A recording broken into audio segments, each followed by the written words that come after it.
Chapter first, chemical reaction and equation.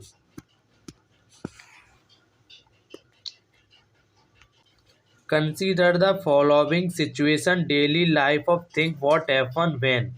मतलब है कि हम अपने दिनचर्या में देखते हैं, अपन डेली लाइफ में रोज देखते हैं या सोचते हैं। जैसे milk is left at room temperature during summer.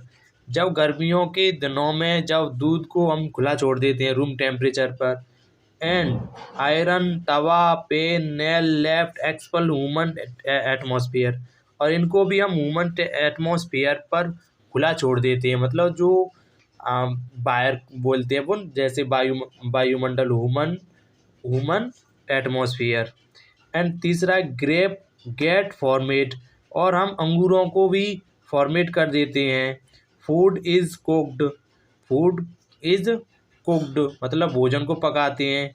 Food get digestion to it our body, और जो हमारा शरीर है वो कैसे डाइजेस्ट करता है वो भोजन को। एंड बी रेस्पायरेशन, और हम सांस लेते हैं। ये सब अपन डेली लाइफ यूज में अपन देखते हैं और सोचते हैं कहीं ना कहीं कि ये हमारे साथ कुछ ना कुछ हो रहा है। Then now next, in all above the situation, और हम इसी परिस्थितियों को इस चैप्टर में पूरे में पढ़ेंगे और इसको आप ऐसे धीरे धीरे पढ़ेंगे, ठीक है। Chemical reaction.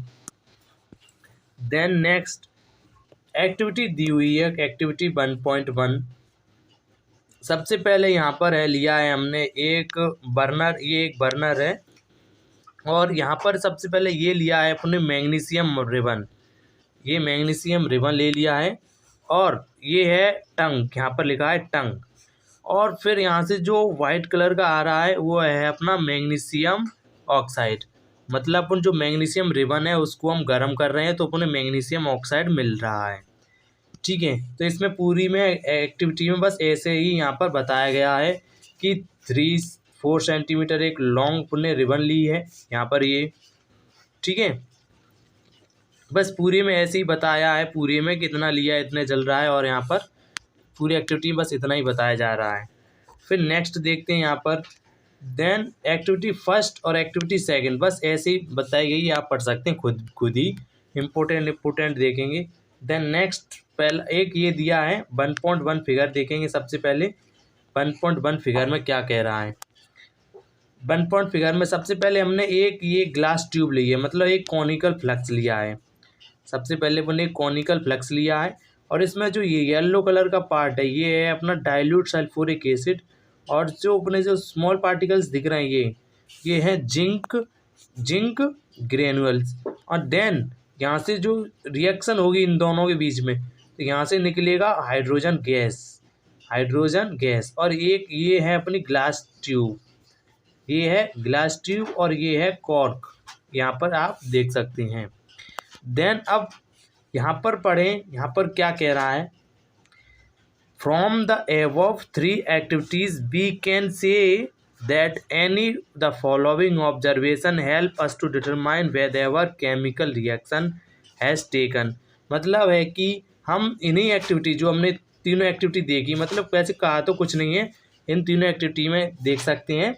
और जो वी कैन से दैट हम कह सकते हैं कि जो following observation help up to determine whether the chemical reaction has taken. और हम देख सकते हैं कि यानी कि हम केमिकल रिएक्शन को डिटरमाइन कर सकते हैं, ऑब्जर्वेशन कर सकते हैं। जैसे कि फर्स्ट है change in state, change in colour, evolution of hydrogen, या चेंज इन टेम्परेचर। हम इन चारों चीज़ों को अपन देख सकते हैं जहाँ केमिकल रिएक्शन हो रही होगी। कहीं ना कहीं इन चारों में से कुछ ना कुछ चेंज हो रहा होगा, तभी वहाँ पर हम पता लगा सकते हैं यहाँ पर केमिकल रिएक्शन हो रहा है, या ऑब्जर्वेशन कर सकते हैं। As the observe the change around us, और इन्हीं की हम देख सकते हैं कि हाँ इन्हीं की वजह से देख सकते हैं इनके आसपास क्या हो रहा है, केमिकल रिएक्शन हो रही है।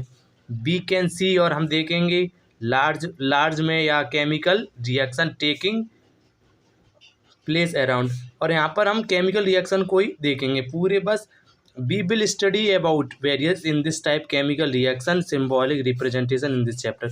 और हम इस पूरे चैप्टर में इसी को हम पढ़ेंगे, केमिकल रिएक्शन के बारे में। पूरे चैप्टर में हमें सिर्फ केमिकल रिएक्शन के बारे में पढ़ेंगे, बनी रही हमारे साथ ही।